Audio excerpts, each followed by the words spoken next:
Hello, I am Dr. Scott Smith.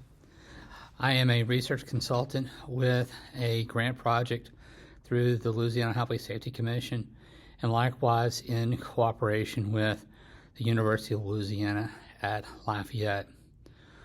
For a few moments, I want to introduce sort of my background in order to give you a framework. I have a PhD in educational psychology from Texas A&M University, and additionally I have degrees in rehabilitation counseling and also an undergraduate degree in psychology. I'm not a licensed psychologist. However, I've been involved in the field of psychology since around 1992. My research focus is on several things. It's on disabilities, specifically substance abuse, mental health, and also as a side project that I've been doing as part of a main interest is highway safety.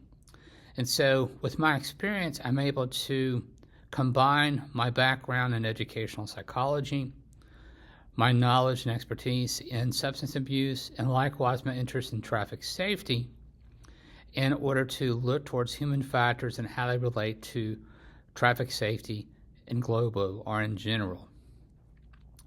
Within the DUI component, mental health professionals can come into play for several mechanisms or several ways. One, they may be hired by the judicial system to provide services. Two, they may be providing mental health services for individuals before or after occurrence of a DUI. And likewise, a general consumer of information, you're important to understand the interrelationship or connectivity between mental health and DUI occurrence. And while this is intended to be primarily implemented by judges, district attorneys, and defense attorneys, I have prepared a set of presentation today in order to explain how the CAR system relates to you as a mental health provider. The Louisiana CARS project has been implemented between 2024 to 2025 with an origination date in November of last year, 2024. This presentation is being done early January 2025, so it's in its infancy stages. Essentially, there was an initiative completed 2 years ago where within the Acadiana or within the Lafayette area, judges were given the opportunity to complete pre-sentencing screenings for our DUI defendants, and likewise this information could be used to assist them in developing sentencing guidelines and also identifying potential treatment recommendations. It was piloted in 2022, and then likewise grant funding was obtained in 2024, and now we're in the process of implementing it. Right now, regarding implementation, we're in the process of educating the necessary court personnel, and likewise this presentation is part of that educational outreach. You as a mental health provider can provide several important roles in initiation and implementation of this project. Mental health providers essentially are pivotal in addressing behavioral needs of DUI, DWI offenders. By utilizing tools such as CARS, you can identify mental health challenges and co-occurring substance use disorders. While the CARS implementation is primarily for judges, there are no restrictions related to utilizing this as a part of treatment guidelines for evaluating propensity for DUI offenses. In other words, you can utilize this in your private practice.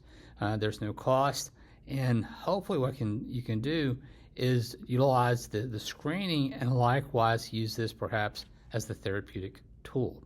And likewise, what you can do is utilize this insight to help you create individual treatment plans that support long-term behavioral change and recovery, including decision-making in which oftentimes people with substance abuse or comorbid disorders may make bad decisions, including the occurrence of DUI. The training objectives is relatively simple. I want mental health providers to understand the importance of mental health screenings. I want you to learn about the CAR system in general. I want you to understand the relationship between mental health and DUI, DWI offenses. And then likewise, what I'll do is I'll explore a case in which this may be implemented. Why does mental health screening matter? Something to consider is up to 45% of DUI, DWI offenders have untreated mental health disorders. And oftentimes it's a DUI, DWI that prompts the need. And you as a mental health provider may be contacted in circumstances in which someone did not evaluate that they actually had a substance abuse problem, and then a DUI occurrence, and all of a sudden you're involved in the treatment. Well, oftentimes what may happen is that a duality of situations happen. One, there's a DUI occurrence, and two, there's a screening through the CAR system, and that could interplay with your intervention technology in mechanisms. Also, why does mental health screening matters? Oftentimes, untreated conditions triple the risk of recidivism. And then likewise, through screening, it is hopefully that the court system will identify underlying issues, and likewise, by identification of these issues, you can prevent repeat offenses. What is the link between mental health and DUI? You have to consider the conditions that most often prompt poor decision making. You have to look towards behavioral impact, and then likewise you have to look towards outcome. For conditions such as anxiety, depression, PTSD, and substance abuse, oftentimes these conditions reduce or limit decision making, such as DUI occurrence. And also, with concurrence of mental health, not only is there particular conditions that prompt these poor decision makings, but also there's likewise a behavioral impact. The behavioral impact may include emotional instability or self-medicating behaviors that lead to impulsive actions such as DUI. And through implementation of CARS, what we're seeking to do is to modify outcomes, specifically outcomes in which address mental health, and through provision of mental health treatment, address behavioral components, and including some of those behavioral components is reduction of DUI and poor decision making from that dimension. Why would a system such as CARS be implemented as opposed to simply objective sentencing, objective decision making? Well, what's the goal is the case for integration is that mental health screening and treatment into DUI case management addresses the root causes of impaired driving. It offers a streamlined, evidence-based tool to identify and address mental health concerns, and also it hopes to support both offender rehabilitation and public safety. Importantly, what this is seeking to do is to reduce recidivism by identifying potential problems related to mental health, and likewise not only identify the problems but also offer potential treatment and implementation considerations. Overview of the CARS system. The CARS is a computerized tool designed for mental health and substance abuse assessments. It identifies 13 mental health disorders and generates tailored recommendations for follow-up and treatment. And likewise, it provides an efficient, standardized way to integrate mental health into not only the judicial system, but also potentially for treatment. Key features are a structured assessment.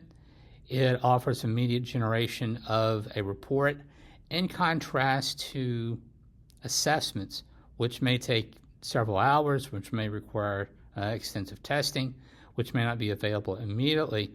Something that's advantageous for the CAR system is it offers an immediate tool for judges defense attorneys, district attorneys. The process takes approximately 15 to 20 minutes, and likewise, it can be provided in the court setting. It's easy to use for not only court professionals, but also mental health providers and clients. How does the system work?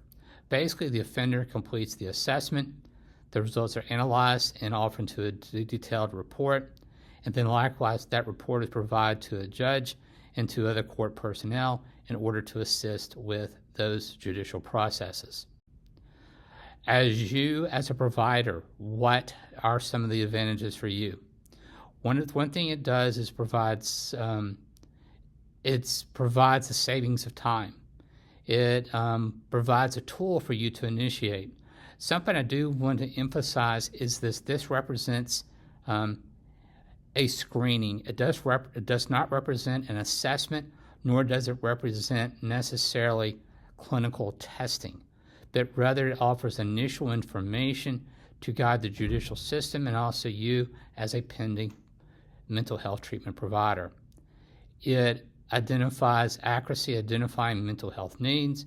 And something I would recommend is to do a reliability check. In other words, utilize the CARD screening and do applicable psychological mental health testing within your private practice to assure reliability, and likewise use the additional mental health screening as a confirmatory analysis for your treatment guidelines.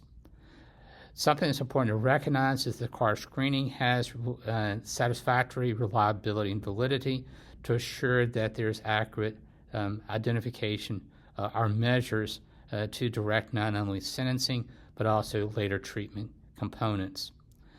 And through this screening, oftentimes there's a separation between the judicial system and the treating providers. And if a judicial decision may be made, the treatment providers may receive a referral, and the only information they know is that someone had a DUI, and then likewise, obviously with the DUI, there was poor decision making. Well, what we hope to do is to initiate or to guide those initial treatment guidelines through a valid, reliable measure in which judges recommended treatment based upon an objective measure. How can this be implemented within mental health screenings? Well, one thing needs to happen is staff needs to be trained. The present website offers multiple information avenues in order to train yourself. These are very good avenues. I would recommend that not only the people completing the assessments, people completing the screenings, but also people completing the interpretations be adequately trained. It's important to establish partnerships with local community resources for referrals. I would encourage individual agencies to seek a funding opportunity to cover program implementation, and likewise I would recommend to pilot within your own individual system. The present grant seeks to initiate within the Acadiana region, but the broader scope is to implement across the state. If you're interested in piloting it within your individual JDC or within your individual practice, please consult with us and we'll give you some guidance on how that can occur. Potentially there may be concerns. Cost. The screening itself is free. It's public use. So there's no cost involved. Regarding confidentiality, you must be aware of the limitations of confidentiality within a court system versus traditional mental health systems.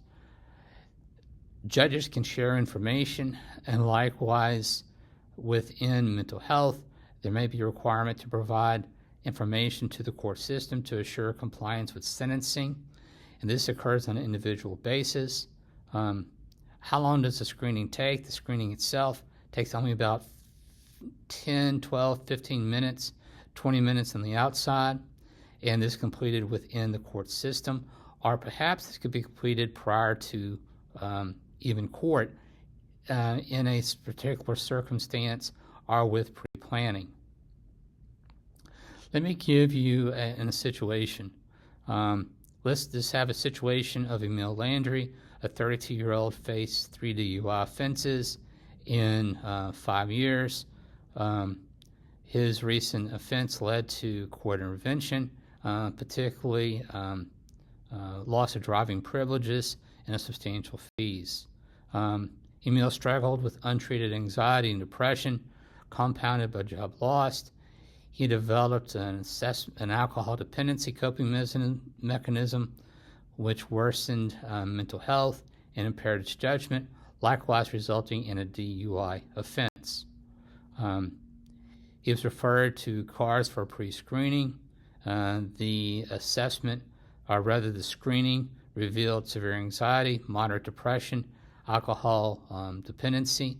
Likewise, this information was provided to the judge, and likewise, as to the judge making a subjective judgment, an objective judgment was developed, and likewise, the judge recommended cognitive behavioral therapy in a structured substance abuse program. Potentially, what could the results be? Emil completed the treatment recommendations. His progress was monitored. He completed the treatment program. He regained employment, and likewise, following completion of treatment, he did not participate in additional, there was rather not a need for participation in additional court diversion programs due to lack of occurrence of additional DUI. This case demonstrates the power of communicating between multiple judicial partners and combining judicial accountability with mental health treatment interventions. And likewise, Emil's rehabilitation contributed not only to his personal recovery, but also an improvement in public safety by reducing his recidivism. Collaborative outcomes. Ultimately, through this project, what we'd like to do is to share data on recidivism, reduce recidivism. Recognize that in order to evaluate the effects of recidivism as a result of this project, this will be a multi-year initiative. Within the first year, or through a 1-year pilot project, we can make projections, but however, those projections will have limited insight, in which this must be addressed through further implementation. One of the highlights we hope to accomplish through this grant is to highlight successful partnerships between mental health providers, courts, and the community system. And then likewise, we want to advocate for continued use of evidence-based screening such as CARS to address underlying issues. To contact me, I am Dr. Scott Smith. My phone is listed there. My email is listed there. And likewise, I can provide either phone, Zoom, or a face-to-face consultation to talk about how the CARS system may be implemented and utilized within not only the court system, but also within mental health practices. Thank you.